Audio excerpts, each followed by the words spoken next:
Blenheim Palace, it's so interesting that apparently Her Majesty, whenever she goes there, always says, "Why is your palace bigger than mine?"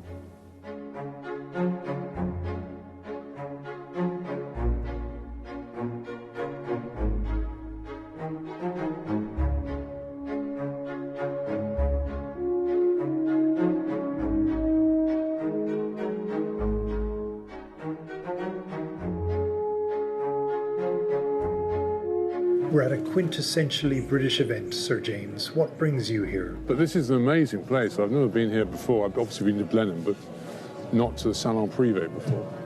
This is the Duke of Marlborough Award. So, Your Grace, would you like to present Ben with his award, please? Andrew, we're at the Salon Privé. What brings you here? We've been before, we've enjoyed it. I like cars. It's a nice setting. You know, it's just a nice thing to do. What's special about British cars, when they work, they have a personality, a character. What would you say is the defining qualities of being quintessentially British? Well, I think that we're very friendly people. I think we're very relaxed and creative and, I suppose, a little bit quirky. And you think of all of the incredible things that have come out of this country, from the Rolling Stones and the Beatles to Aston Martin. I mean, it's an absolutely fantastic mesclage of excitement and creativity, I think. Our feature documentary is called Quintessentially British. What does quintessentially British mean to you? Unique, I think, probably is the best way to describe it. It's very difficult to pin down what it means to be British. There is something about self-deprecation, something about attachment to history and tradition, quiet pride, being in a garden, a green space. I think of our British sense of humour is really what the British people turn to in times of trouble and what helps us get out of it. I think the way we speak, because we're full of irony, so ironic, and always saying things we don't quite mean. There's always, what did he mean when he said that? There's always that element. I love that. Politeness, kindness, stuck-upness. When American friends of mine come over here, they often say, oh, you know, the English are so friendly. And I think to myself, and I sometimes say to them, they're civil. They're not really necessarily friendly, but, you know, they're polite. In a way that, you know, in America, you go into a shop or the supermarket and, you know, they're all over you with this kind of, you know, bonhomie, which then is just switched off. You know, we don't overstate things. Americans are all about these big gestures, aren't they? And, you know, when they meet each other and they're sort of, oh, it's fantastic to see you. And we're a little bit quieter, you know, sort of assume that it's good to see you, but we'd really just rather sort of get down to talking about what's going on. We do like to go our own way and do our own thing. And listening to other people can be difficult at times. Kind of have a strict sense of formal etiquette. But in truth, anybody who spent any time with normal British people know that we're basically, a lot of the time, drunk.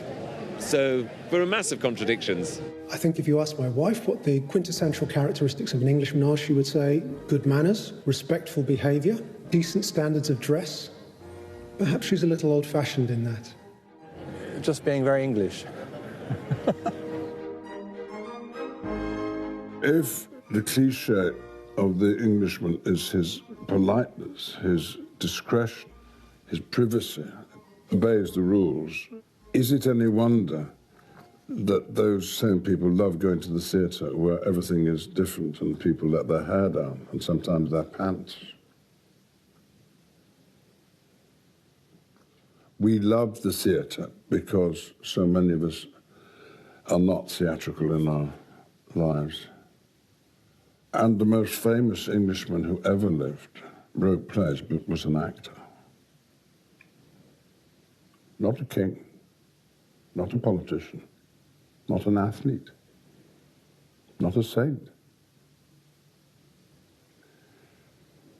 Our national hero is an actor. Of course, other cultures love their theatre, and everyone loves storytelling. It's a very, very basic need, but the Brits have cottoned onto it perhaps more than most. We've been at it a long time. Just do a sound check, Ian. Just yes, go ahead. Yeah, Sir Ian McKellen. You please, I'm not Sir. Okay. That's a title. It's not a name, unless you're calling everybody else Mr. Sure. Okay, Ian McKellen. Yeah. Thank you. I began to like Shakespeare by going to see his plays, not by reading them or being taught them. He knew, it seems better than any other writer who ever lived, the variety of human needs and passions, desires. That's the basis of it all, is the jealousy, the love, the hatred, the fear. Shakespeare, in one speech, tells you more about the life of a man from cradle to grave than 1,000 pages of someone else's writing could tell you. We love tales of horror and violence and murder and people doing terrible things to each other. And Shakespeare does them so brilliantly. He only invented one plot for himself in the whole of the 37 plays. That was the last play he wrote. All the others he pinched. What, from history books, from poetry books, from other people's plays. There was a Hamlet play before Shakespeare wrote his. We filmed Hamlet before we put it onto the stage, and when we were filming it, the Duke of Edinburgh died. The Duke of Edinburgh dying as we were filming a play about a royal family who lived in a castle. And here we were in the shadow of Windsor Castle. We were filming the castle. You know, the Queen losing her husband after so long. Here we are doing a story about a Queen who loses her husband and marries her husband's brother. It's hard not to see what the connections are. Ian McKellen was wary of playing Hamlet because he's 80 and Hamlet's 20. But I thought he can respect the language and the poetry, but still make it his own and make it modern. Because whilst he's known now as Gandalf, he's still sort of known for being this great, great Shakespearean actor. Oh, we're living in an age when an 82-year-old man is pretending to be a 22-year-old boy. That specific man doing it, McKellen. Here we are, it's live. Never forget, you can never forget when you're seeing a Shakespeare play that that's exactly what you're doing. You're seeing a play. Dame Judy! Dame Judy, to your left, please. Over here, please, Judy. We were filming with Sir Ian McKellen with Hamlet, and you, of course, played Ophelia in Hamlet, and Hamlet... And Gertrude. And Gertrude, and Ophelia... Not in the same production. Not in the same production. What is it about Shakespeare that is so quintessentially English and beloved around the world? I have two passions. One is Shakespeare, the other is trees. And I was brought up on Shakespeare as a little girl. Then my family used to quote it. Reams of it. I could do a whole play for you now. If you'd like The Dream or Twelfth Night, I could do all that. I could do a lot of Measure for Measure. I could do a bit of The Merchant of Venice. It's a good note to give to Tyro actors of Shakespeare is you know Shakespeare was an Italian.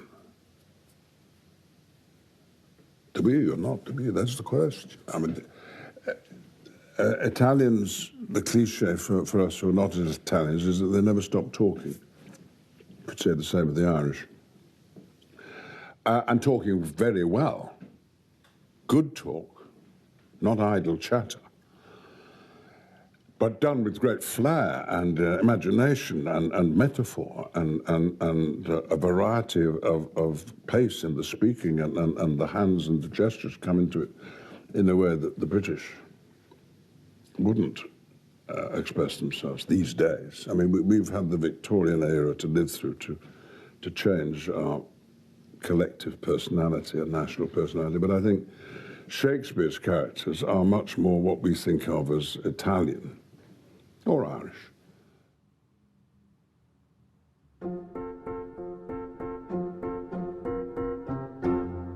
My world at the moment, we talk so much about the provenance of where your item is made.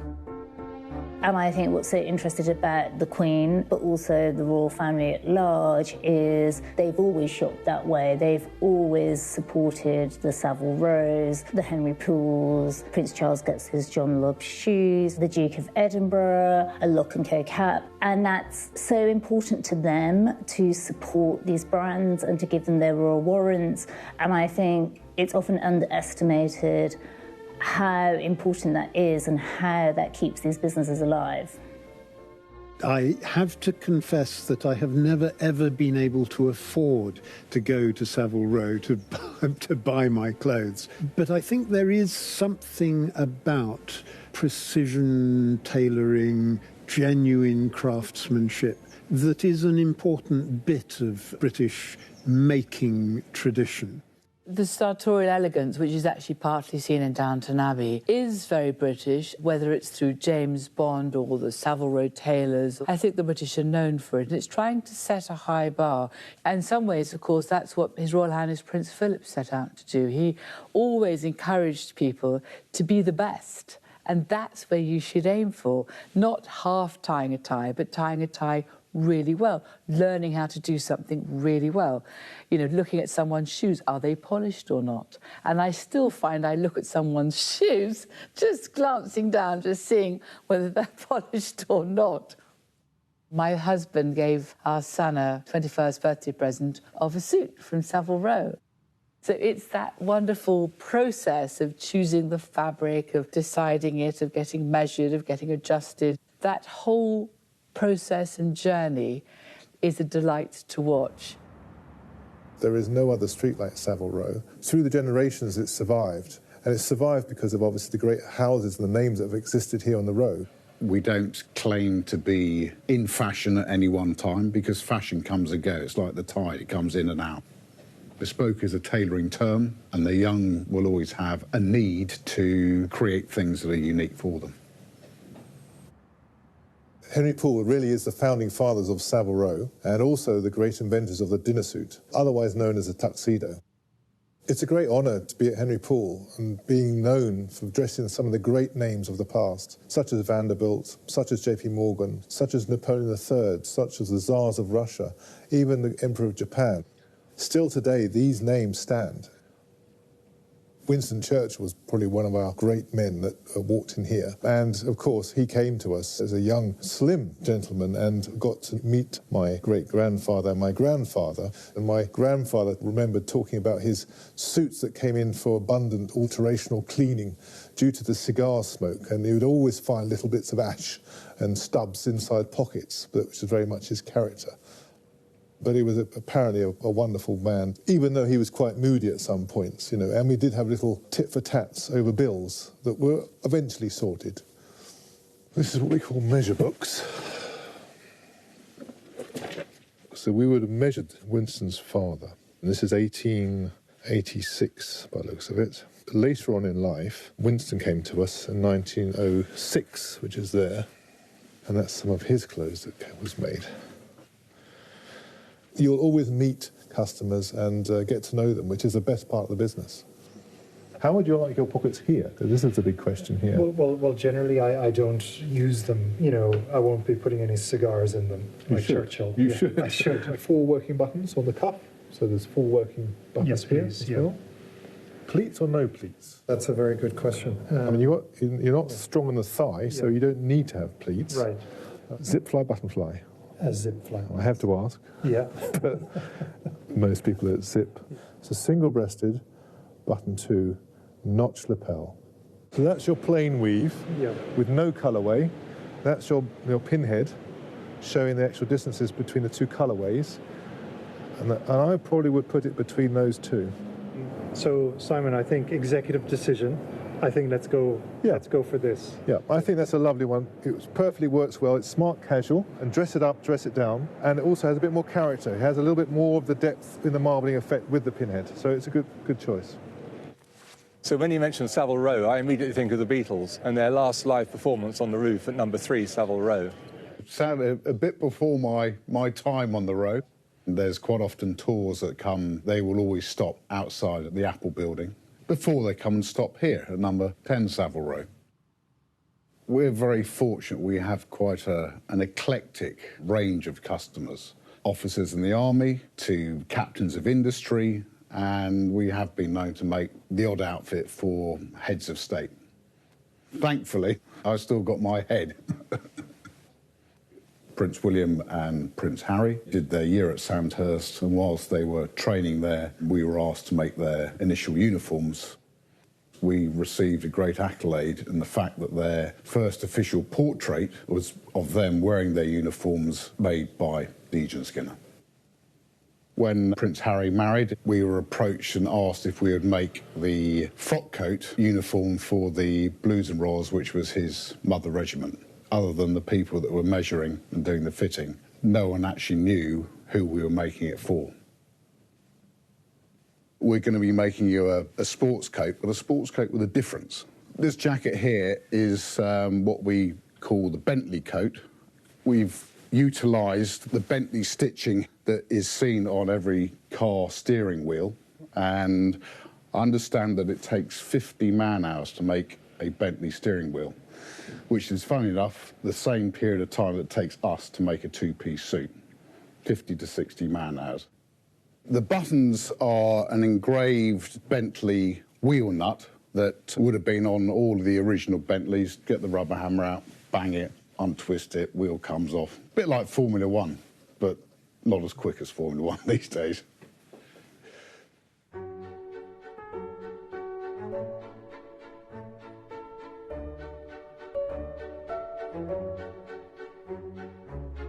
My full name is Adrian Bailey Nottage Palmer, and I am the 4th Baron of Reading.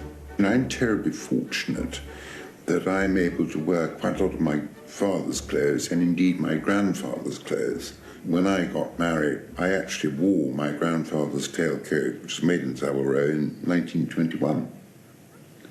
Athenaeum Palmers was founded by Thomas Huntley. The Palmers and the Huntleys were in fact related. And as things took off, he wrote to his cousin and said, "Will you come and join me?" Huntley and Palmer had a royal warrant from every royal family in the world. Beat that. I was the last member of the family to do what they called a really old-fashioned apprenticeship. And I always remember when I went to the Huntley and Palmer factory in Huyton, they didn't like the idea of the boss's son coming up here. And my first job was to get all the chewing gum off the floor of the ladies' loo. I swear to this day that that laboratory had never been so clean. They thought I would last about 5 minutes, whereas in fact it took me about 5 hours to do. I think I'm very fortunate because I've had my biscuit life and then I've had my farming life. I was 39 when I inherited the title from my uncle. I always slightly assumed that I would have inherited the title from my father, but sadly he died before he was 71. I nearly always actually have a bite to eat at lunchtime in the staff restaurant, where the food is frightfully good and quite a bit cheaper than upstairs.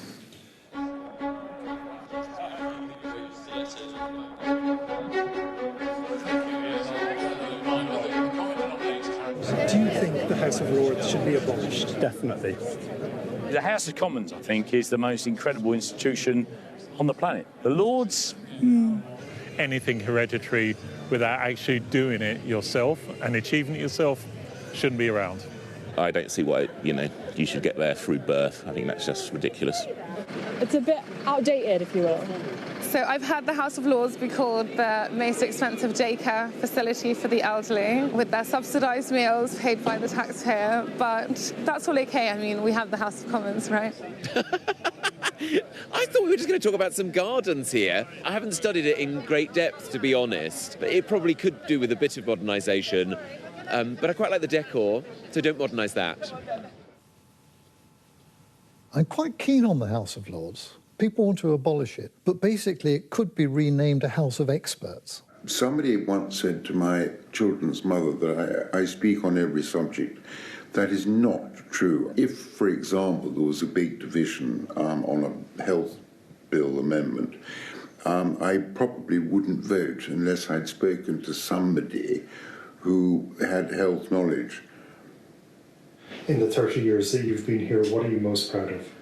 Being able to participate, particularly on amendments to various bills, being able to change the course of history. I think you famously described Manderson, your home, as it had 109 rooms, but how many rooms too many? 100. Yeah, it's so funny. The first thing you get given when you come here is a clothes peg, and then if you're lucky, a locker, and then even luckier still, a desk. And I've actually kept my great-grandfather's nameplate, which I'm very proud of. This is a World Heritage Site. This is an important building. This is a working museum. It is the People's Parliament. It is for the future of this country. And I believe in this building. I believe in the fabric of this building. And I believe in democracy. And this is the home of democracy. Which is the Commons, which is the Lords? Well, the good thing is we always know if you're at this end of the building, everything's green. If you go to the other end, it's red. So we have that bit in the middle of no man's land. Do I look in envy to the Lords? I've got to say, it might be a little bit grander. It might have a little bit more gold gilding than we have. But the reality is, we are the elected house. We are the democratic house. This is supremacy when it comes between the two houses. Democracy is never perfect. We will all find fault. But if you're going to find one democracy that people want to copy, it's this one. And can I stand by what I represent here? Absolutely. Am I proud of Westminster democracy? Yes, of course. And I'm so pleased there are so many parliaments around the world that's based on this democracy. And that matters to me. And it matters the role that we played around the world in ensuring democracy comes first. And the Westminster model, I think, by far, yes, I'm going to say, it's the best model that we've got.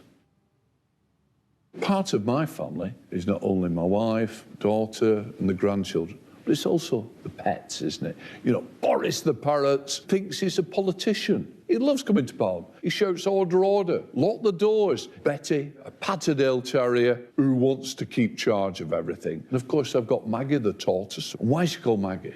She's not for turning and she's got a hard shell. So of course, as you realise, all the pets are named after politicians. They all are part of the family. They play the role. And quite rightly, they don't miss out either.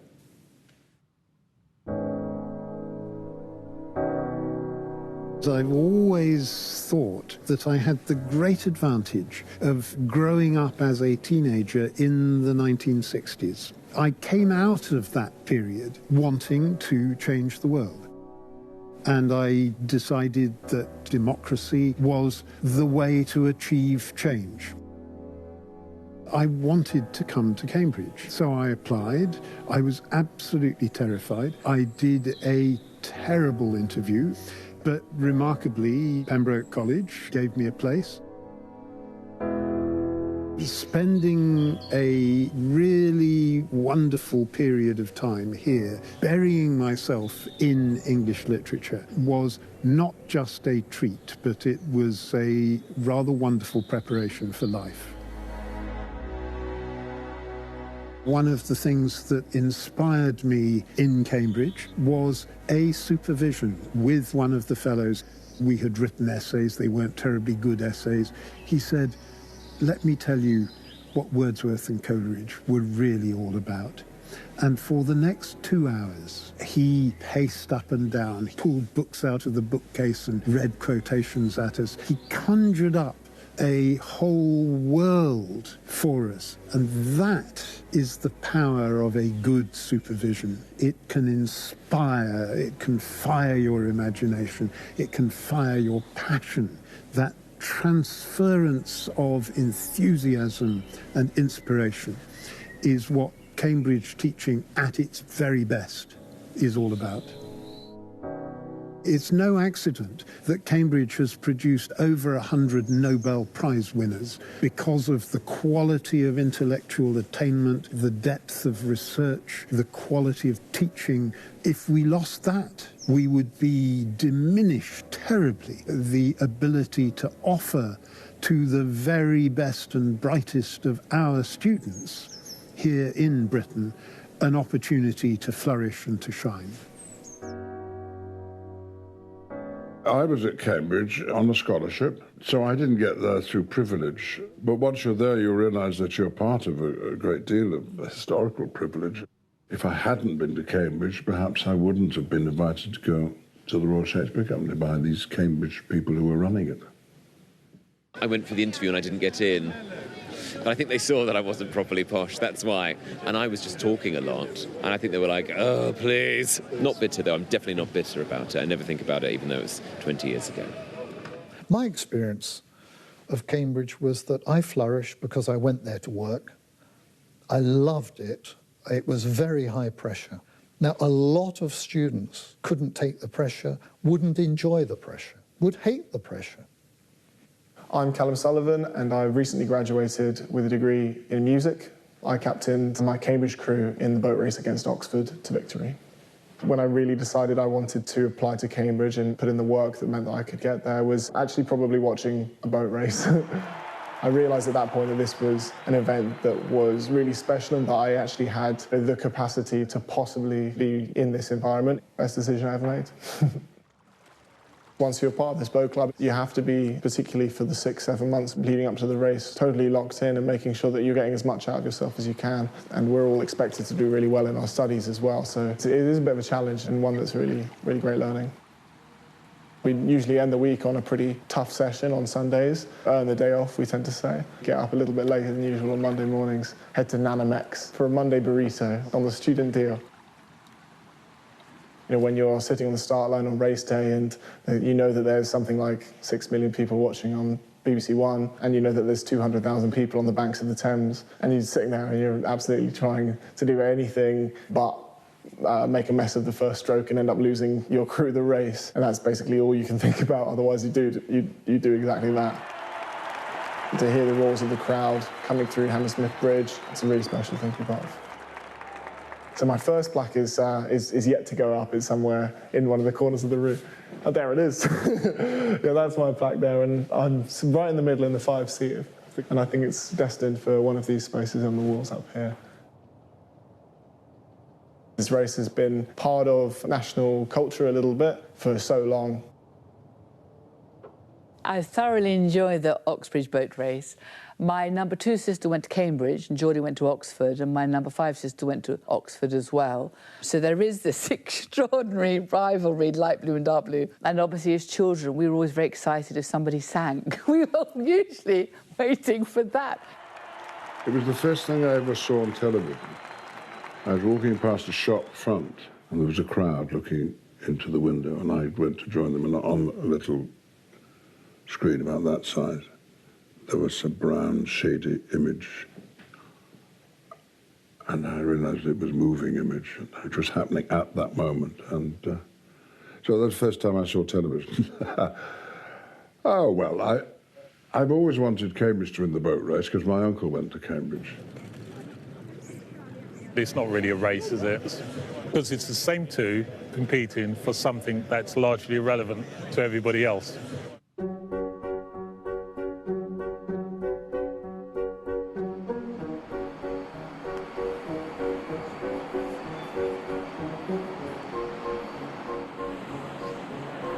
Cricket originated in England, originated in the countryside. I can't possibly imagine what it was like back then, but look at where we've gone to now. Cricket, I think, is part of tradition, and of course the Lord's cricket ground is as much about the ceremony as, I guess, the game itself. You've got Lord's cricket ground, regarded as the home of cricket, and it's still only colonial countries who predominantly play cricket, which says everything about the game. Cricket is essentially a quintessentially English pastime. There's very few games where you can play for 5 days, go home, do anything you like in between, and at the end of 5 days have a draw, and everyone be relatively happy with that result. I was brought up on cricket because at the end of our garden in Wigan was the local cricket club, and I watched the ground through the seasons. In the winter when it was fallow and snowing, and then the spring when the grass could be cut and the players arrived to practice, and then at the weekends when they actually played games, I could watch them. And I became not a player of cricket, but I was in the scorn box, marking the rather complicated way in which points are scored in cricket. You go to a cricket match and you don't have to watch it all the time. There's plenty of time to have a chat with the person next door to you, often about cricket. But, oh, they're starting again. To think of it as a game in which people win and lose, no, it's a different sort of game altogether. It's the game of life. Okay, in my house, there was no cricket, there was no rugby, there was no Aussie rules, none of that stuff. We all sailed. I don't know anything about team sports, nothing. You're truly asking the wrong Australian. I can't believe they didn't take away my passport, but yeah, I don't know anything about cricket. Sorry. Her Majesty the Queen and the Duke of Edinburgh many times attended test matches, often meeting the players on the field of play during the tea interval. Only on one occasion has the Queen actually stayed for lunch, however. That was during a test match against Australia. Her favourite tipple, Dubonnet, was not present. So a member of the kitchen staff had to be dispatched to find an off-licence somewhere in St John's Wood or Maida Vale, which had a bottle of Dubonnet in stock, and then had to dash back to the ground in time to serve the Queen her favourite aperitif before lunch. Just one of the little extra measures that we take to ensure our special guests are well looked after at this ground.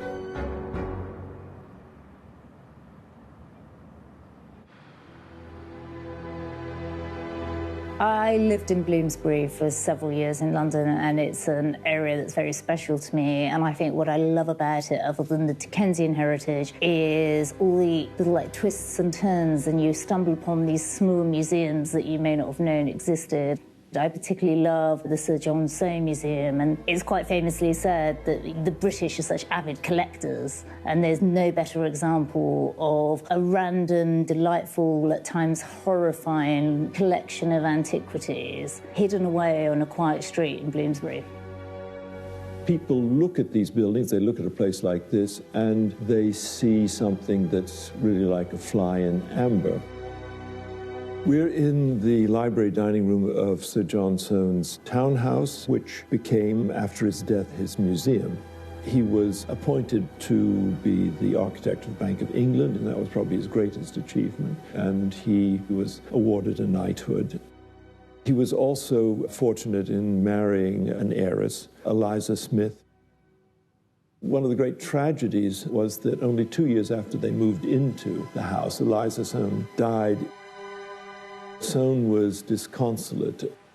The tomb he designed a few months after her death, and it was a remarkable departure from contemporary tombs.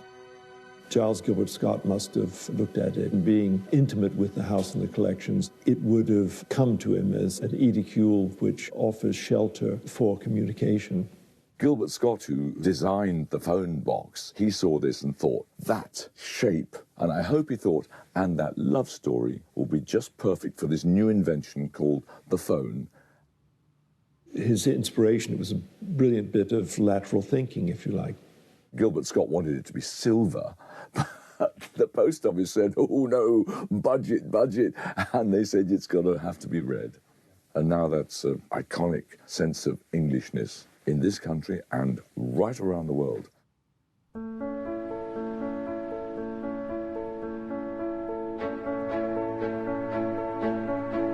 So we're here today at Henry Poole. At this stage, we've done now the pattern. We've gone through the detailing with yourself. Back width is good, shoulder width is good. At this point, I'd be asking you if there's anything you don't like, anything you want to change, you know, button height, sleeve length, they're just a little bit short, so I'm just going to put a good 1/4 of an inch on those. And then you should show about 1 centimetre, 3/8 of shirt cuff. Sure. I mean, I really like how comfortable it feels and how light, and also I like the colour. Obviously, it's a little bit livelier than a plain navy, but without being overly flashy. You know, if you had a real electric blue suit, then, you know, how many times are you going to wear it before you get bored, or people say, here he comes in his electric blue suit again?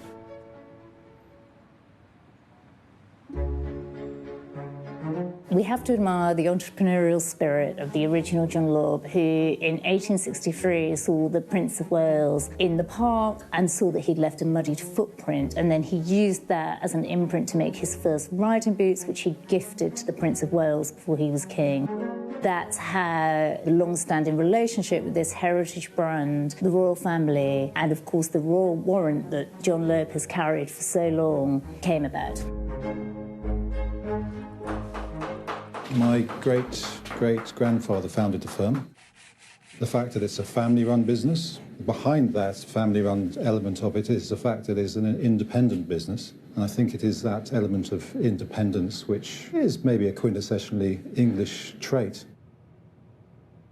In World War II, when my great-uncle had started running the firm, there was a moment when the bombs were falling on London. One evening he decided that it would be best to have the last to move out into the country to keep them safe. Only the next day the building was bombed and it was condemned. The lasts are very much the lifeblood of the firm. Keeping those from being burnt was a good move. Past and present. So those are all some old names. I mean, the thing is, we've actually got to the point where a lot of people don't know who these people are anymore. David Niven, Lord Olivier, Mrs. Peter O'Toole, Aristotle Enosis, Sinatra, Smallfoot. It was well used. We had a lot of work for him over the years. And so Jackie Onassis, she's quite large feet, I have to say. Yeah, she was quite tall, I think. She was a tall lady, I don't know. Yeah. Some people, I have heard, will be asked to be buried in their shoes. Obviously, their favourite items that they may have had during their lives. Well, they do say you should judge a man by his shoes, regardless of what he might be wearing. This is what we're faced with, which is this blue suit, which you're having made by Simon. You might prefer something which is a little bit more sort of in keeping with the suit. The one I think that really sort of complemented what you were wearing was the double monk shoe. It's designed as quite a sort of comfortable shoe as well, which is good for everyday wear.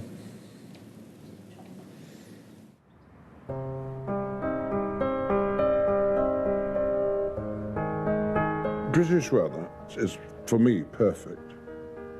It changes every day. You never get bored. It's reliable in its unreliability. The best cab service in the world is the London taxi driver, right or wrong? Definitely, Fred. Just our origin, it's been going so long, it's an icon. It's like a red bus or a telephone box. Come to London, you ride in a black cab. If I got into the back of your cab and said, take me to the umbrella shop. We'd take the James Smith and Sons, New Oxford Street, Bloomsbury. Of course we know it. Yeah. I suppose rain is quintessentially English, hence the umbrella has to also be quintessentially English to protect you from this ghastly weather. Having said that, today we are blessed with some beautiful blue skies. I love it when I see those sort of shops which do something very particular, which are charming, which say something about us, and which I would hate to die out. That emporium of umbrellas, it's a mad idea, and I'm absolutely delighted it's still there. James Smith and Sons have been in business since 1830, and we're on to the sixth generation. It's quintessential English, but it's a little bit more than that. The umbrella is said to have started either in Egypt or China, and the real pickup with it came with the invention of steel as part of the Industrial Revolution. People had more money, more time to spend on things. Slowly, then, umbrellas became popular in London as a fashion accessory. A good umbrella becomes part of you. It can make you stand up tall, but it can also make you feel good inside as well. We've always been taught you must never open your umbrella indoors. You always have to store it wrapped up. Part of the folklore that we say is where that came from is that the salesman would tell people that it was bad luck to leave an umbrella open indoors. So then they'd be folded up, they'd be wet, and because they were made of silk in those days, then they would rot, and then they'd come back to buy another umbrella.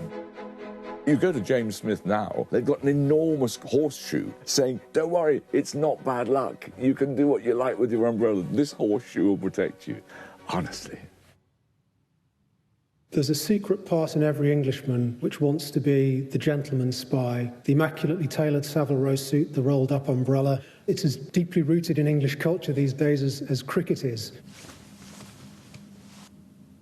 If you've got the money And if you've got the inclination to have someone look after you, to treat you, to pamper you, go to someone like Trumpers. They may even give you the cologne that James Bond wore. We are at GOF Trumper. It's a flagship store. This has been here 100 years. Open the door in the morning and your body gets the goosebumps going. We always give accessories to the James Bond films. You could miss it if you didn't know what you were looking at in the bathroom, but we usually spot them. People trust us. All the famous people that come to us trust that we'll never mention who they are. We never phone magazines or newspapers when they arrive. They come in, feel very relaxed, as if nobody's recognised them. In McKellen? Yes. Oh, I have been there once. Yes, you get a shave. Yes, it was very good. Even the current Prime Minister was a customer of our other branch in St James's. We actually don't do his hair anymore, which is probably noticeable by the haircuts. Well, he pays to get that haircut. I just assumed his mum did it. It's ridiculous.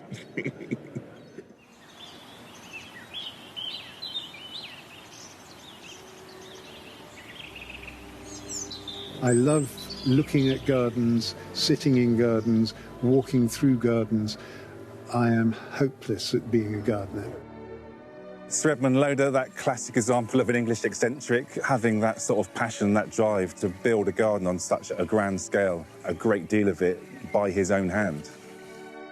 Leonardslee is often referred to as one of the most important woodland gardens in England.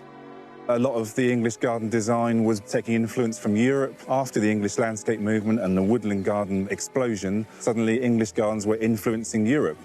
And apparently Hitler had his eye on Leonardslee as his new home. The great English film Black Narcissus was shot here. Sir Edmund created a landscape which could pass for the Himalayas, certainly with the rhododendrons and azaleas. It's a place to get lost in, a place to wander, and every day it's a privilege and an honour to come in and work in this classic example of an English woodland garden. One of the definitions of Britishness is a love of gardens. So even if you're living on the 5th floor of a high-rise, and if you have a little balcony outside, it's full of pots with things growing in it. It's extraordinary. The British love gardening. The English are obsessed with gardens, and that probably culminates with the Chelsea Flower Show every year. It brings a real mix of different types of design in one location for people to just get inspiration from for their own gardens and for their own houses even as well. This is essentially like the, I suppose, Champions League of gardening that I'm visiting today, I think, and having had a little walk around, I'm definitely getting that sense. This is fantastic. I mean, it's, if you like, in our back garden. Chelsea is the quintessential British occasion. It is. One of them. What is so quintessentially British about the Chelsea Flower Show?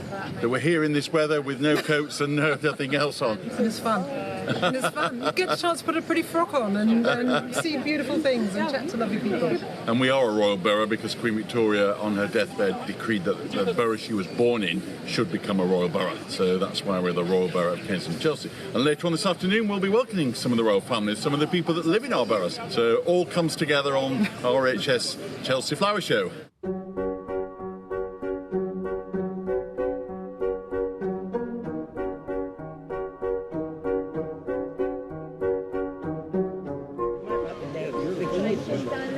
It's truly brilliant just to meet a fellow queen, especially today where it is the art form of gardening at the Chelsea Flower Show and the art form of drag and just a gorgeous British icon as well. Oh, absolutely. What a pleasure it is to meet Judi Dench. Oh, brilliant. Is it really bad as well that I really just wanted to joke and be like, it's such a pleasure to meet Maggie Smith. But no, it truly is a pleasure to meet you, honestly. You look beautiful. Thank you. I was making handbags in the early 70s, and the opportunity came to buy Launer. When I bought the company, it had the royal one, but had not been really used. I obviously wanted to go direct to the palace and slowly managed to do that. Oh, the Queen is a delightful person, just like the lady next door. Very interested in what we do, because when she was in the factory, she spent a good afternoon with us. It's reported that the Queen has 200 handbags, predominantly Launer London handbags. If I was lucky enough to be invited for an audience of the Queen. I think the most mortifying thing for me would be if she moved her Launer handbag from her left to her right arm. It is suggested that's her indication to the courtiers to come and rescue her. The Launer handbag, as well as being a stylish accessory, has become her escape route in difficult social situations. It's an understated British way of getting out of an awkward situation. We're very lucky to be in the Crown. The costume designers were interested in coming to the showroom because they knew that Mrs. Thatcher and Her Majesty carried my handbags.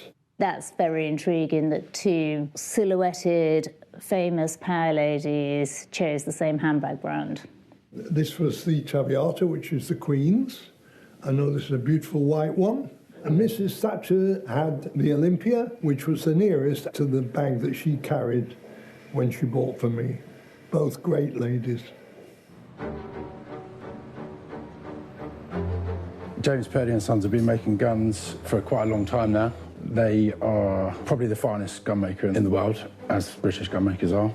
These take around about 2.5, 3 years to build, so this is a real work of art. New, this would be 100,000 plus. You'll see someone using one of these, particularly on a day like today, which is the glorious 12th. It's probably the most exhilarating sport of all bird shooting, I think. They can beat on the wing at up to 70 miles an hour, which is a real sport. Hitting them is quite a feat. The Royals are traditionally very involved in country sports, particularly shooting. They're quite well known to be part of that scene, that quintessential British scene, yeah. I think I was brought up to think it was cruel to kill animals. And the idea of the posh folks going off and the centre of their activity being killing something, I think you've got to be of a certain frame of mind, of which I am not. I'd much rather they were gathered together. The central point of the weekend was when they all dressed up and did charades, played charades, and put on a little pantomime.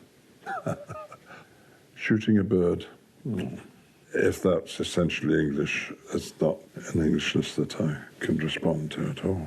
I look at the glorious 12th and think it is a load of baloney as far as I'm concerned. I'm quite grateful that they're not lapping away at the grouse all year long, but it's a quite absurd piece of gastronomic elitism. I don't know anybody who eats grouse on August the 12th. I'm sure if we went to some of the smart hotels in London, they would serve it to me for an astronomical amount of money, which I do not wish to pay. We're at the Stafford Hotel, and today we're in the Game Bird, which is our wonderful signature restaurant. This hotel has been here since 1912, but glorious 12 goes back to 1853. So ever since that day, we've been serving grouse on the 12th of August and get excited by it. It was shot this morning and it's on its way from the North Yorkshire moors. It's the glorious 12th, first grouse of the season. We have it here at the Stafford. It's a very discreet place, so we're not about celebrity, we're not about royalty, but they all come here. Her Majesty the Queen visits the Stafford. The Queen Mother used to visit for afternoon tea weekly, walking up from Clarence House. The cellars served the King of England when he lived in St James's Palace. We serve the port to the King. It is a very special place.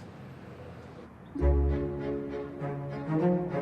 going to be going through what's called the blessing.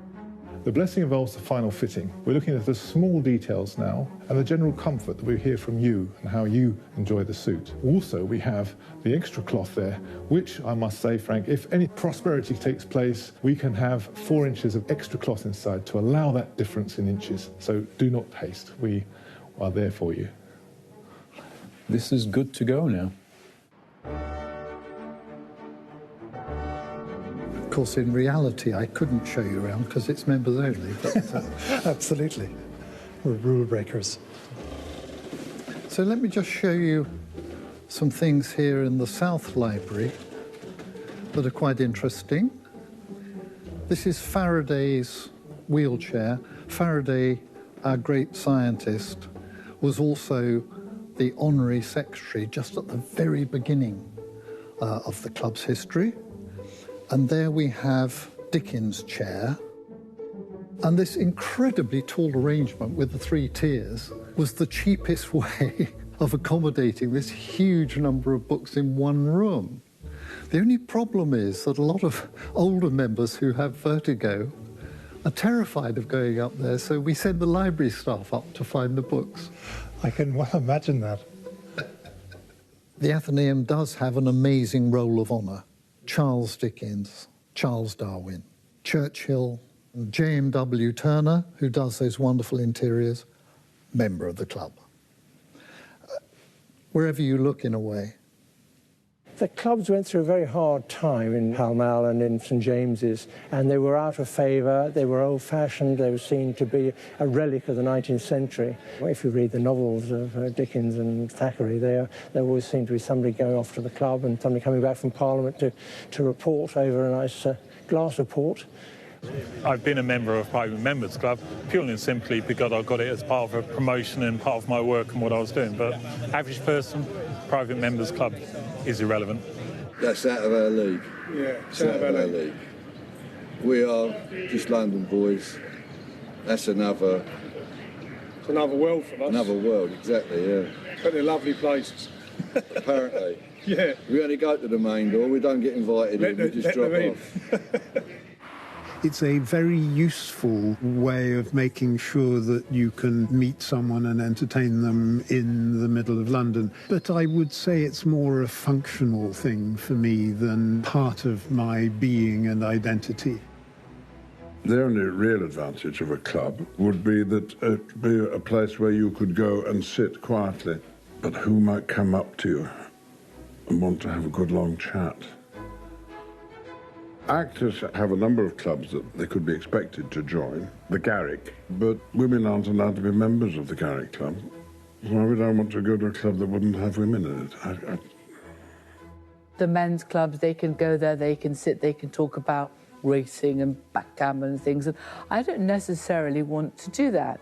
You also know where they are, that's probably quite positive. You shouldn't regard them as exclusive, just an opportunity to meet other people and to widen your own circle of friends and the bonhomie and the banter that can arise from it. It's fun. It's quite British. John Wilson Croker, he saw that in London there were lots of political clubs, there were lots of what were known as fashionable clubs, really for the aristocracy, if you like. But what was needed, perhaps, was a club for writers and artists and scientists, which would not be about politics and would not be about class. The club built this Grecian temple, and under the auspices of Athena and that sense of classical wisdom, the scientists, artists, writers, judges, cabinet ministers, bishops, whatever their views, they could get along together. A place at the Athenaeum was like gold. This is a very British institution, which suits me very well. It reflects aspects of Britain and its history that I warm to, you know, inclusiveness, liberalism, and conservatism. And one of the things you have to be very careful about here at club table when you don't know who's opposite you is you might be sounding off about some subject and you find the person opposite you is the world's leading expert in it. So you tend to find people around here are quite cautious to check on who's present. That's happened to me. Terrifying. In terms of the membership of this club, what I've tracked is the story of Britain, because Britain has become much more dominated by the middle class than by the upper class. You're aware of class, as you know, Shaw said, when an Englishman opens his mouth, you know, people judge him. The Americans are quite good at class, actually, particularly among the upper echelons. But the British have been very class conscious, and some still are. But I think there's been a big change there. I think there's been a big change there. Has the class system changed so sufficiently that we're able to move forward? It probably has, because probably there's more people from various backgrounds making vast amounts of money. I suppose that's the new class system now in our country, isn't it? People who have money and people who don't have money.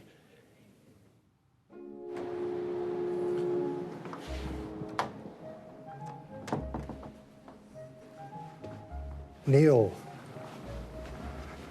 how are you? Frank, nice to see you again. Very nice to see you too, absolutely. Okay, Frank, so here we are, all ready for your second fitting.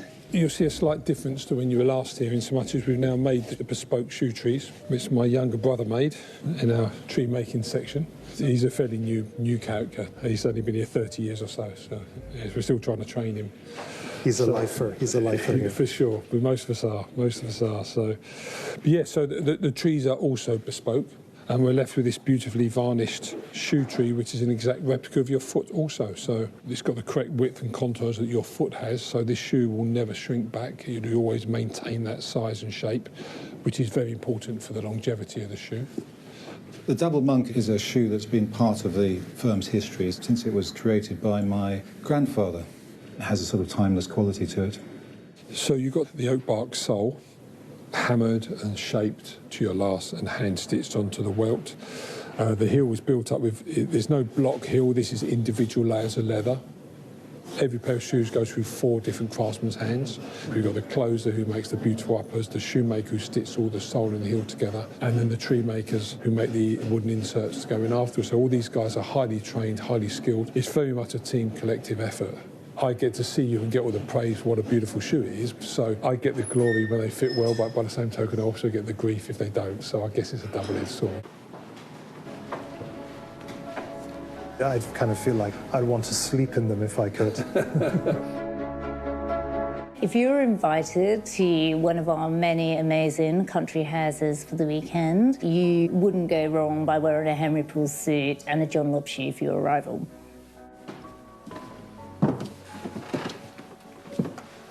I'm sure you recognise this room. Oh, wow. I do, the library. Well, there aren't many portraits in it. There's one there of the first Earl of Carnarvon. Obviously, Geordie and I have got to number 8. What's quite special about Highclere is there has been an estate here, a home here, if you like, for at least 1,200 years. So one of the most special things about this building Heritage Gardens home is the longevity, I think, the idea that you have this great perspective looking backwards, a sense of an anchor, perhaps a sense of reassurance in quite a changeable world. We've been here a while. In 1922, Lord Carnarvon and Highclere Castle were front-page news around the world. Against all the odds, Lord Carnarvon and Howard Carter, 2 maverick Englishmen, discovered the steps, the 22 steps which led down to the tomb of Tutankhamun. That glint of gold, that glimpse back into a pharaonic world 3,500 years old, captured the whole world's imagination. What a story to have at Highclere Castle. My father-in-law had always told me the story, at the end of World War II, he and some of his army friends, with Princess Elizabeth and Princess Margaret, ran round the streets of London and did the conga and just celebrated the end of World War II. And they were all standing outside the black gates of Buckingham Palace, my father-in-law with Princess Elizabeth and Margaret, shouting up to the King and Queen, "Long live the King and Queen." They'd always remained friends and shared a love of racing, so he was her racing manager, but her racing friend above all. Geordie, my husband, and I took over the castle after his father had sadly died. His parents had never lived in it. It reminds you that a home is about welcoming friends to the door. Julie and Emma Fellows were good friends, and I thought it'd be fun, and I love putting together weekend house parties. It was where this house started in Victorian times. So Julian Fellows said that he wrote Downton with Highclere in mind. None of us dreamt or guessed how successful Downton Abbey would be, how we'd all fall in love with the different characters, whether it was Bates or Anne or Lady Mary. It's really Julian Fellows' excellent writing, and I guess the way Maggie Smith delivers all her lines so perfectly. It's just making people happy. That's all Highclere wants to do. Hats have almost disappeared. Ties have almost disappeared. Well, we'll be naked next, I should think. Locks date back to 1676. We're the oldest hat shop in the world, and one of the oldest still family-owned businesses in the world as well. We originally opened on the other side of the street. This is the sunny side of the street. You always do more business on the sunny side of the street. because that's where people want to walk. My great, however many great-grandfathers it is, was a gentleman called James Benning, and he is famous as he is the original Mad Hatter that Lewis Carroll based the character on in Alice in Wonderland. So I am a direct descendant of the original Mad Hatter. I'm very proud of that.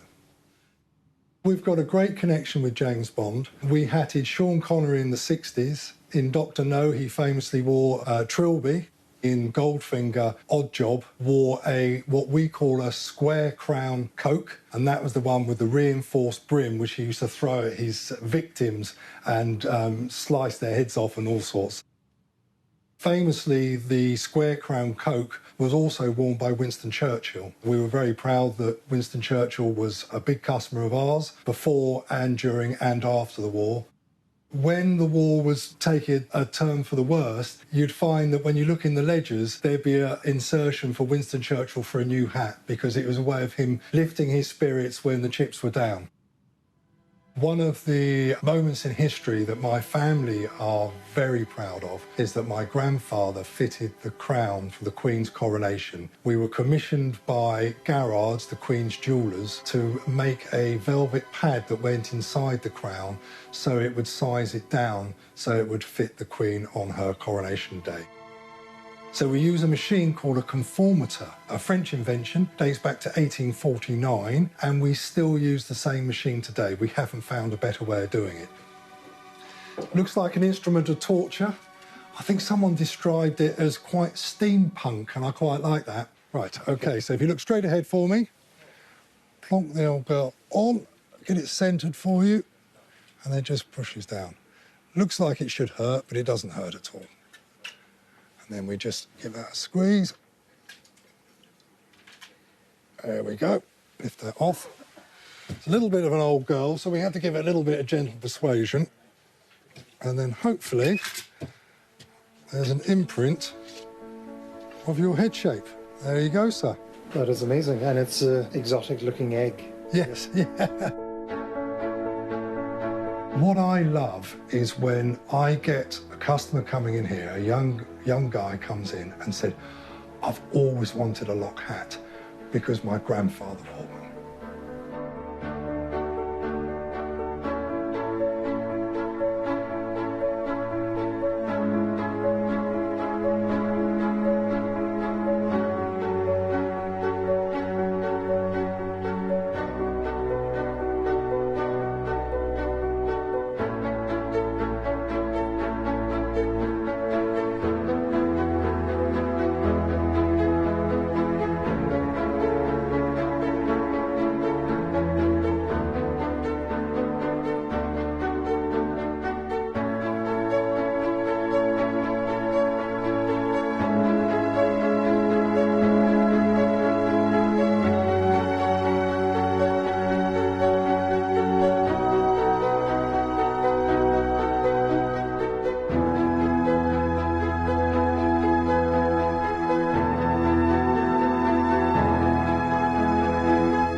Frank, you've been very patient for the various visits to here, and today's visit is to see the outfit completed now.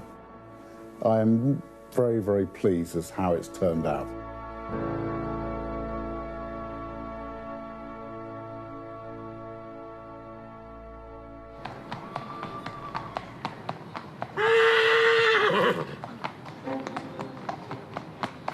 My son, being a racehorse trainer, I mean, he's had as many as over 100 horses in training at any one time. And quite how he manages to know which horse to run in which race, in which country, I don't know. And of course, a lot of the staff here follow Hugo. Quite often I'm stopped in the pasture. Hello, my lord, I'm £100 better off than when I last saw you. Chase has been and won by the favourite, Chantry House. Trained by Nicky Henderson, written by Nico de Boinville. We're here at Sandown Park, a quintessential British racecourse. We try and come as much as we can. We absolutely love horses. We have a share in a couple of horses as well, so it's our favourite place to be. And Sandown Park has always been a favourite racecourse of the royal family. Indeed, the Queen Mother used to say it was her favourite racecourse. And Nicky Henderson, who trains for the Queen, is here today. I know people don't like 2-horse races. I love them. I prefer 1-horse races. Concord used to come over 5 to 11 every morning. You could set your clock by it. Right, we're going again. I'm Nicky Henderson, a racehorse trainer. I was always equestrian-minded, if you like, even from school days. And at Eton in those days, racing was about the biggest crime. To be caught on a racecourse was a heinous crime. Well, I was very lucky, actually, because the Queen Mother's horses came here, and we had some wonderful times. I mean, she was a spectacular lady. I think she really enjoyed the people that were involved in racing. Racing's full of characters, some good, some bad, mostly good. The Queen took over the Queen Mother's horses and all the mares that were breeding. She adored the horses and she'd love to come down and see them, and it's lovely that she takes such an interest in it all. And as you know, racing is probably her #1 relaxation, hobby, passion. Both the Queen Mother and the Queen, they're A, very knowledgeable, but B, terribly easy to work with and talk to about something that we both love.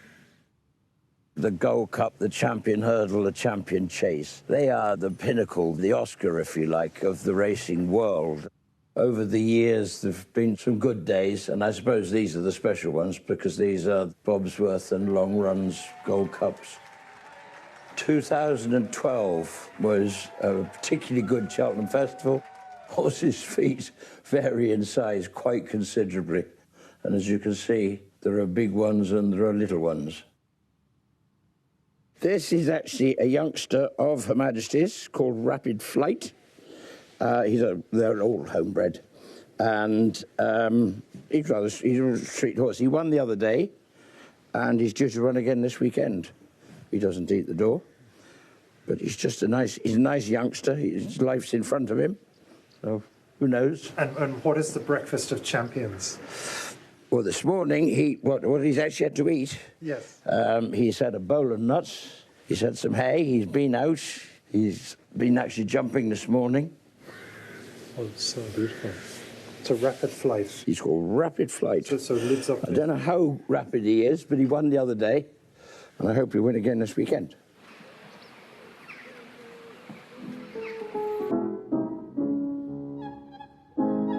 Have you ever been to the proms? I haven't, no. I'm not very British, am I?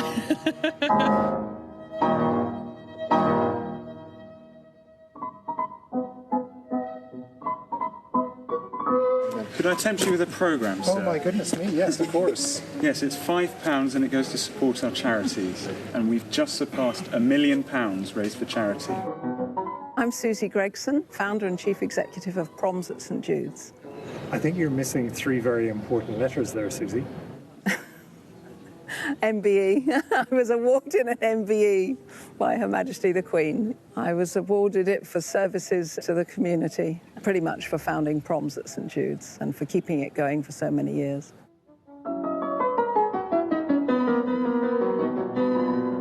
Proms was set up almost 30 years ago. I don't think any of us anticipated that it would last as long as it did and be as much loved as it is. By pulling together, we become a community. And over the years, we've consistently raised money for good causes. It's almost entirely run by volunteers of all ages. Proms isn't a new concept. It started, I think, in the mid-18th century, and it started with pleasure gardens where people could stroll around while musicians played. Well, tonight we've got a wonderful concert with Braemar and Cognac Canny Mason. The Canny Masons will be playing Elgar's Suspiri, and Elgar, of course, was actually living in Hampstead when he wrote it. So really, we're playing it on his doorstep.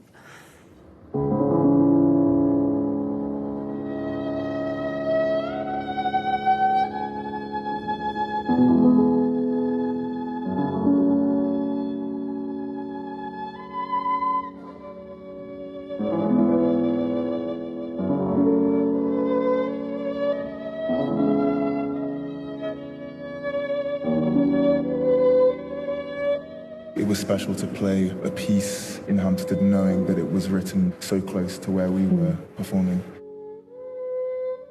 We both live in West Hampstead. It was a really lovely atmosphere for us to play in. If Algar was sat in the audience, I would love to speak to him afterwards and ask how he thinks we did and what he thinks we should do or change. I grew up with music around the house. It was always there. So I think that's how I naturally gravitated towards it, because I was just immersed in music from a very early age. We were extremely lucky to have parents who grew up loving music.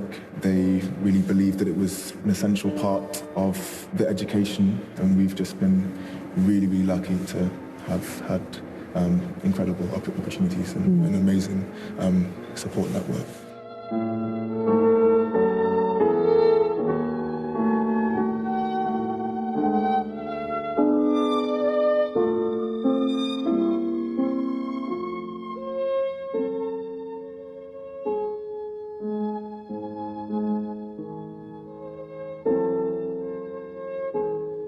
My name is Dylan Kawende. I'm the British-born son of Congolese Rwandan refugees. I set up the hashtag Get Built to Cambridge campaign to pursue my dream of becoming a lawyer. So my dad received an offer to study at Cambridge University, but he couldn't take up the place because he didn't have the funding. Back in the 90s, my parents migrated to the UK during a time of chaos and disorder. They always dreamed of a better future for myself and my 4 siblings. So when they came over here, the aspiration was that we would all benefit society, and that has helped me to forge my own path. And despite the financial hurdles of studying law at Cambridge University, I've been able to pursue my dream. Lots of people will recognize my campaign, my hashtag Get Built to Cambridge campaign. An arduous effort, but definitely worth it. And I wouldn't have had all of these resources if not for the people who believed in me. It's been an amazing journey, an amazing experience.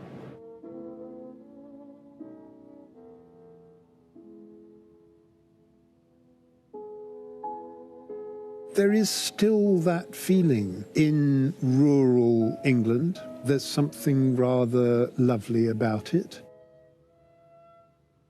I love going into old churches in little villages and sensing the history and the sense of peace and quiet.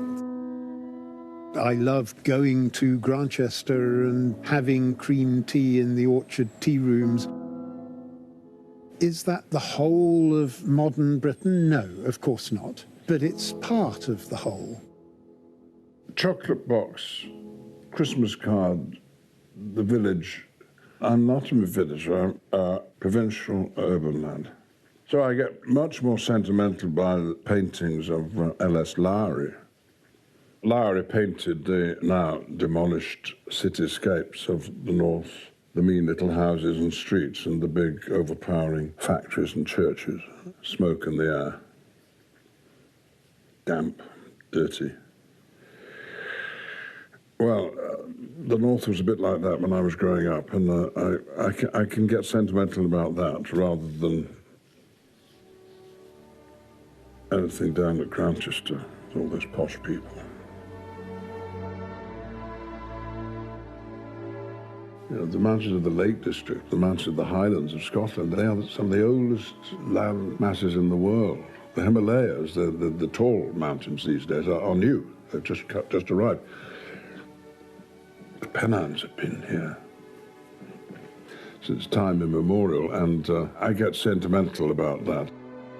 If I'm trying to think what it is to be British, is to have lived in the variable landscapes, which people down south here on this little island, people who live in London, they don't know about mountains. There aren't any mountains here. There are a few hills. No mountains.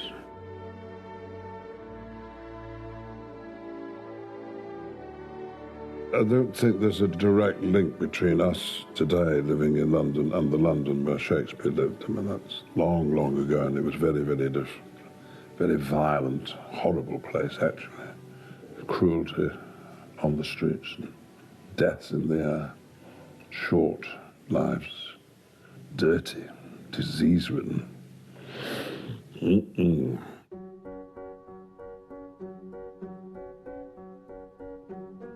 You're at Beaconscott Model Village, the oldest model village in the world.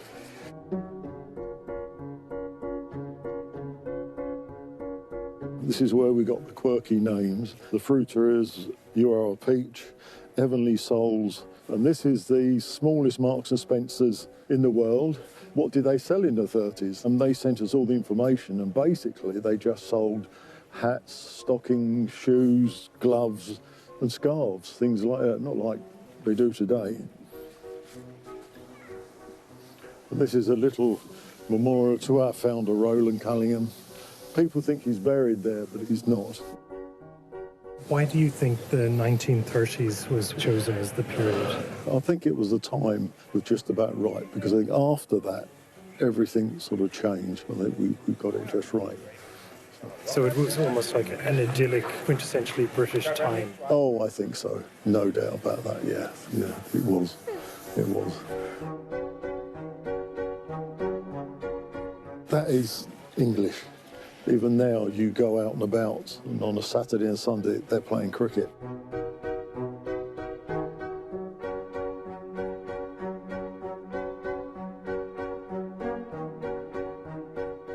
One thing we can't get to scale are the fish.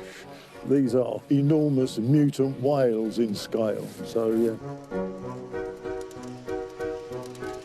Do you think the trains run on time here? Oh, definitely. No leaves on the line or anything like that, no.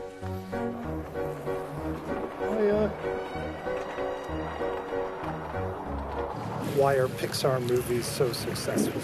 Because Pixar works for kids and it works for adults. Maybe that's the secret success formula for Beaconscott. Yeah, I think it is, yeah. You come as a child, you bring your children, you then bring the grandchildren, and it starts all over again.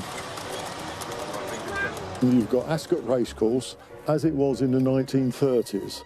One of our model makers who got the MBE, he went up to meet the Queen. He actually spoke to the Queen for, it seemed a lot longer than everyone else, because she said, oh, I came such and such a year, and he said, excuse me, Mum, you came in whatever, and they chatted, you know. If it'd been anyone else, it'd been off with his head, you know. Her Majesty came with Queen Mary in 34 and 39. The royal family has decided that it will define itself through its theatrical presentation of itself. And a parade, a royal parade, is something quite remarkable, and it's very British. This is the first time we've had an opportunity to celebrate a platinum jubilee. The first time in all our history somebody should be on the throne for 70 years. How fantastic is that? Without a doubt, over the last few years, the most extraordinary person, not just who is British, is, of course, Her Majesty the Queen. What an amazing woman. Well, she means the glue that holds the nation together, because if you look back, she's been one of the most effective and best monarchs we've ever had. The Queen means everything. She's iconic. She is an incredible role model. She's been a fantastic public servant. The sport of kings, it has to be renamed the sport of queens. She's a star. Like, you know, Queen is someone everyone has to look up to. Oh, I love the Queen. We'll raise a glass to the Queen.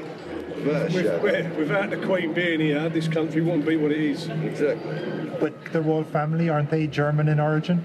We don't. We don't look on like that. No. They've become British. I'm not sure whether one would call them English. Oh, they're English, they're not German. They are Anglo-Saxon. Well, where did the Anglo-Saxons come from? The reason they are very British is that they are very British. They're hugely valued for what they offer and for what they represent. The monarch has to be apolitical, but it doesn't stop us, the world, the papers, analysing perhaps some moments that seem slightly more provocative. Her most marked sartorial choices was at the State Opening of Parliament in 2017. She came in steadfast in a beautiful mid-blue suit, matching hat, with a perhaps not too subtle circular formation of star-like yellow flowers resembling the European flag. Part of me thinks if she was allowed to talk, she would be disappointed that we were breaking our ties with Europe. that only she knows, and maybe her dresser.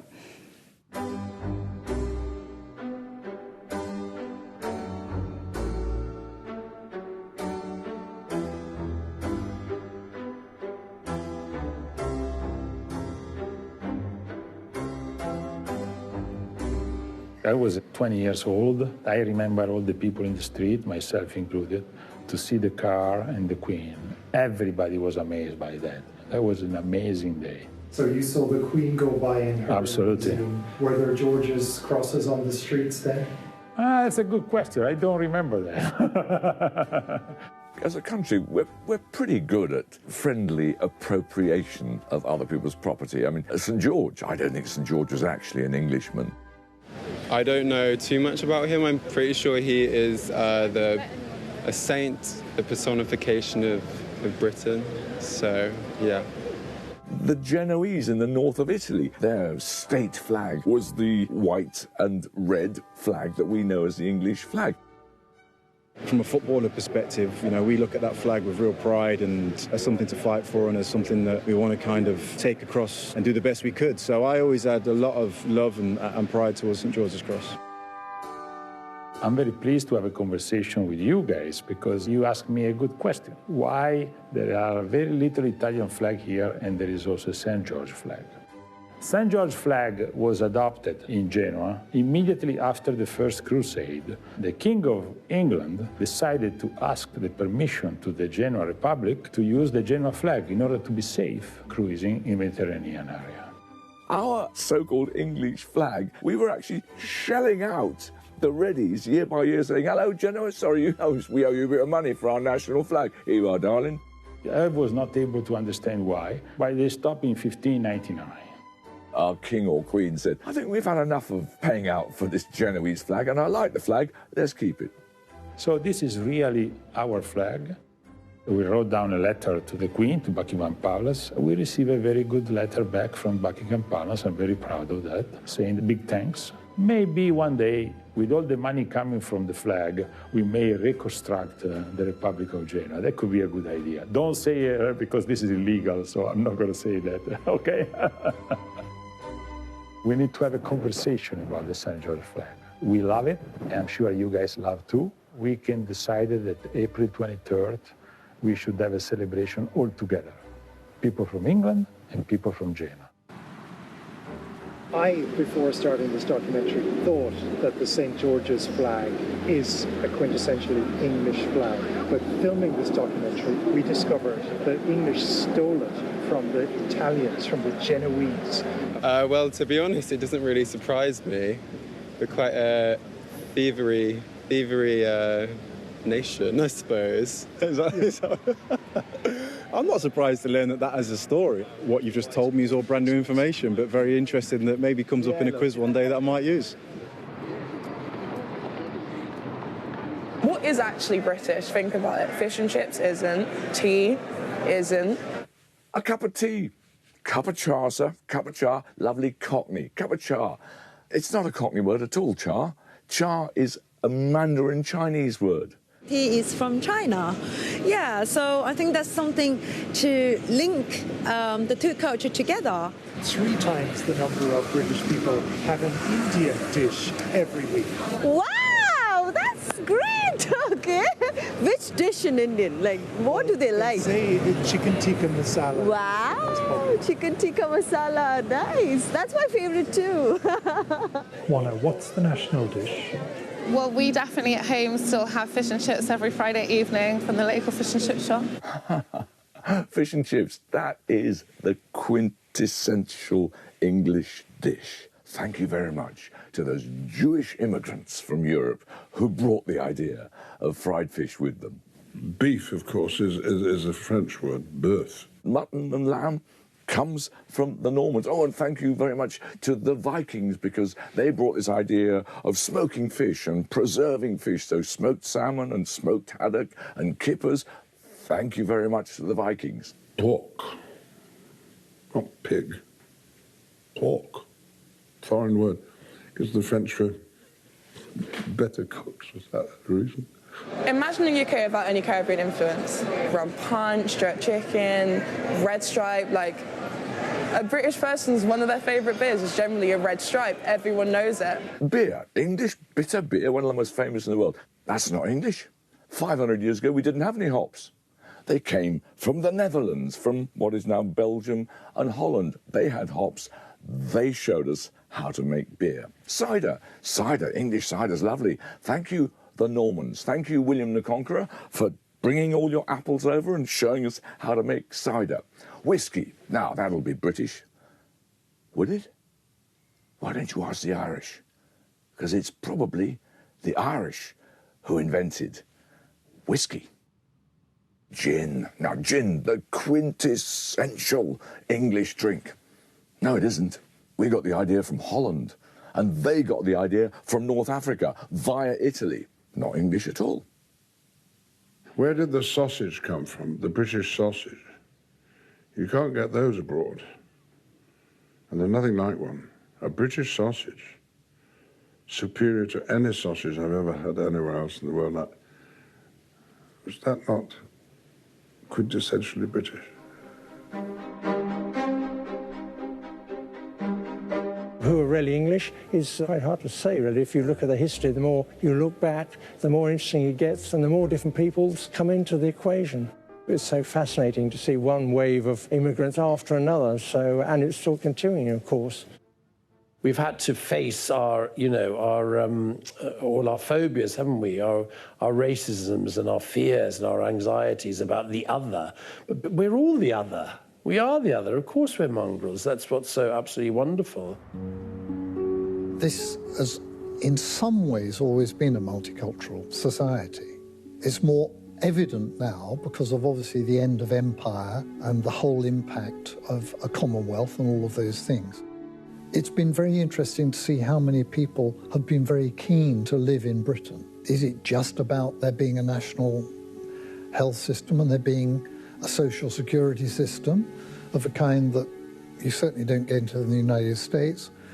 No, it's about more than that. It's about people being attracted to certain assumptions about the way we live.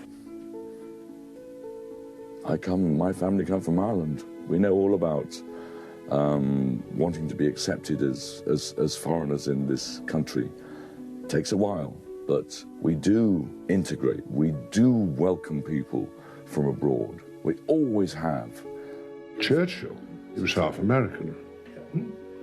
His mother was American. Well, maybe that's quintessentially British, that in fact you're not local at all. You're an invader or an immigrant or started from somewhere else. Why not? I love the idea of this country being multiracial, which it gloriously is.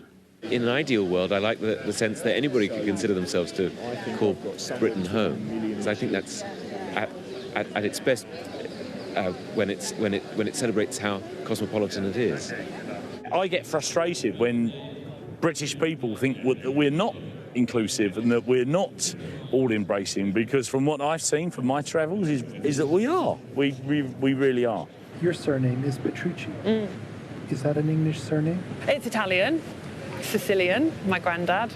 Launer is a truly British company, and I'm very proud of the fact because, of course, my background was originally from Germany. Jakob Deger came over from Germany in 1855. My great-great-grandfather was also a tailor in London. His son and Mr. Deger's, or now it's pronounced Deege, their two sons got on very well, so they actually started up on their own.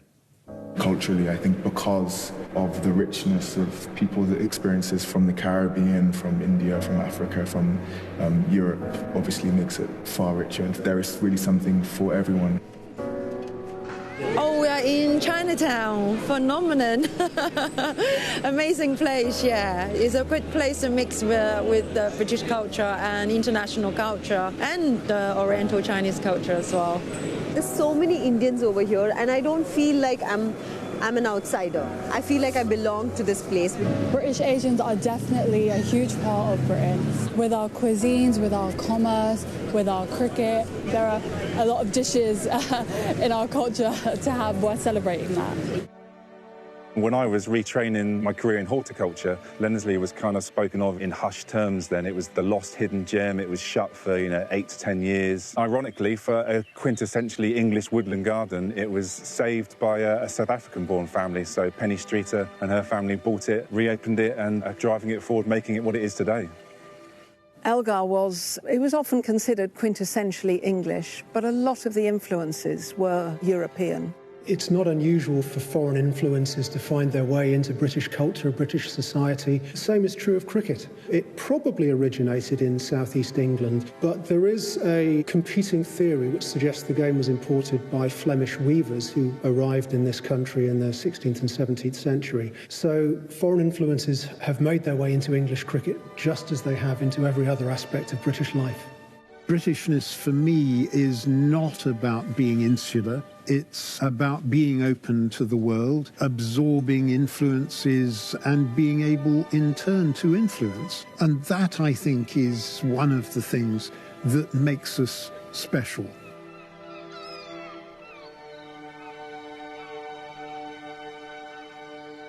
Britain, 300 years old.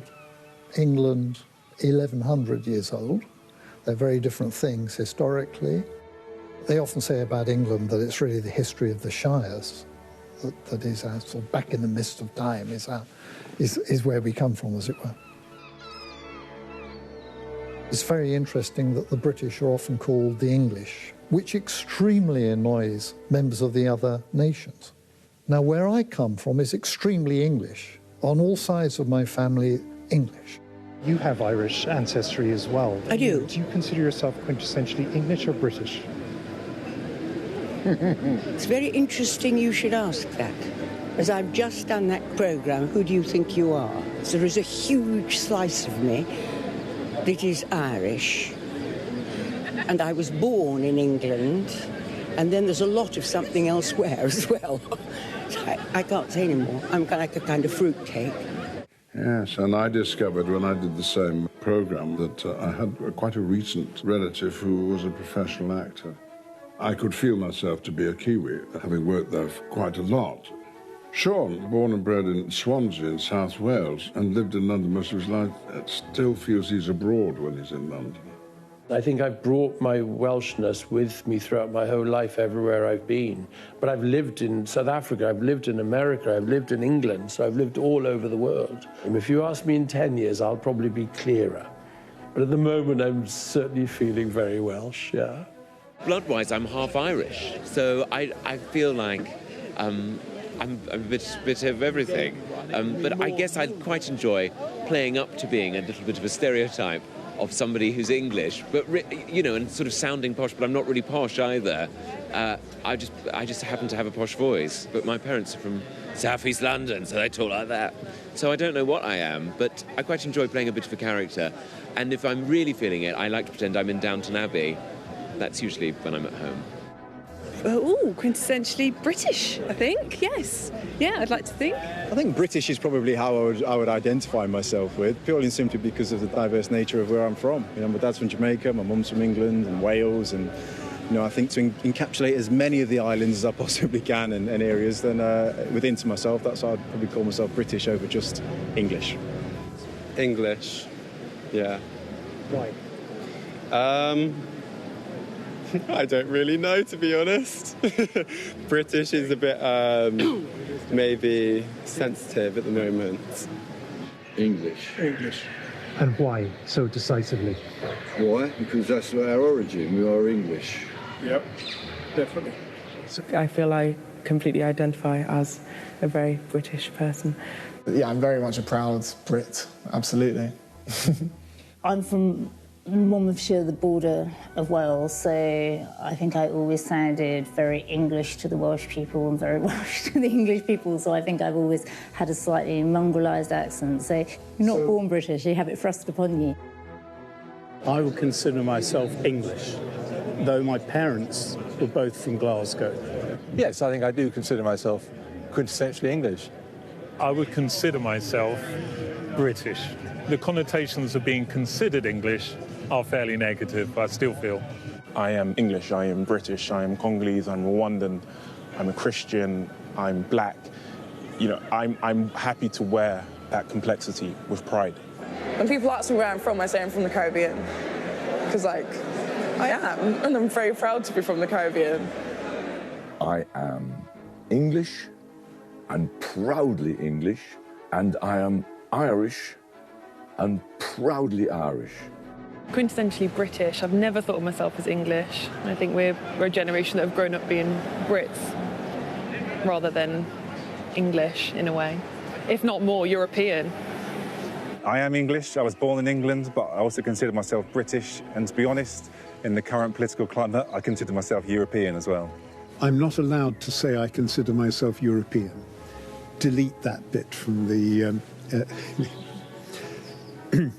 I consider myself British. I'm Lancashire all the way through. I'm Chorley all the way through. We've got great sport, we've got great food, Morecambe Bay shrimps, berry black pudding, Until mint balls from Wigan. With all this coming out of Lancashire, with so much to offer. So what do I call myself?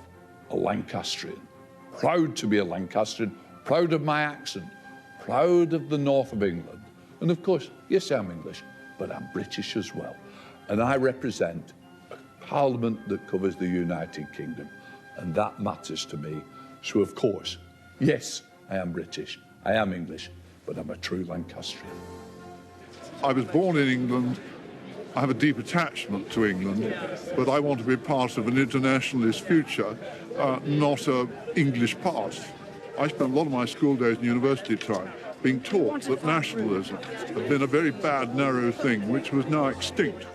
And yet we now see a new brand of narrow Englishness that I think is terribly sad. And I think it should be possible both to celebrate a, yes, quintessentially British or quintessentially English occasion like this, without wanting to take the whole country into standing on the white cliffs of Dover, giving two fingers to Johnny Foreigner. Okay?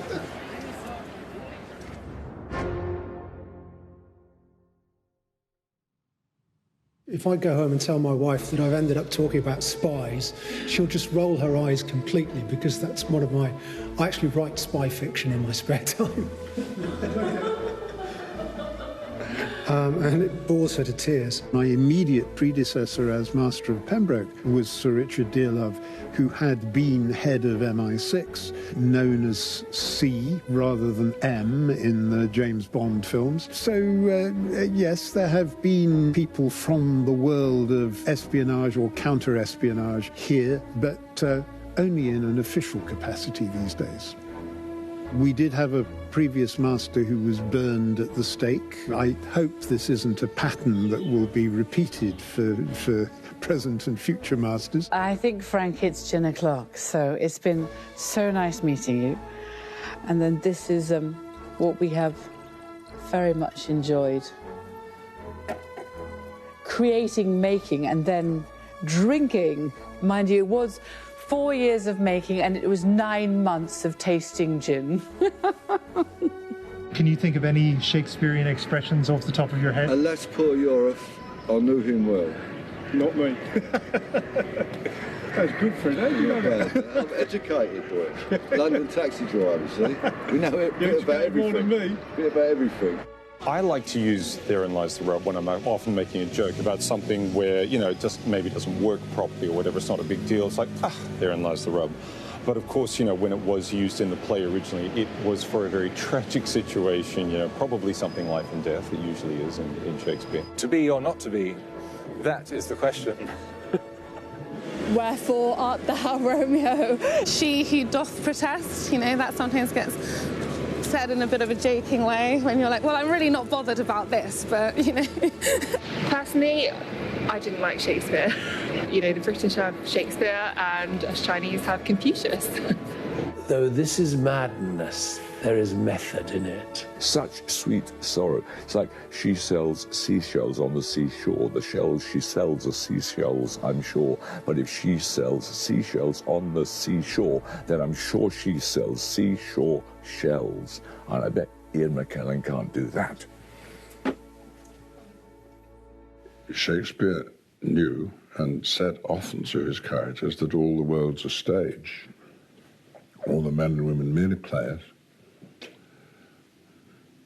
We're all acting.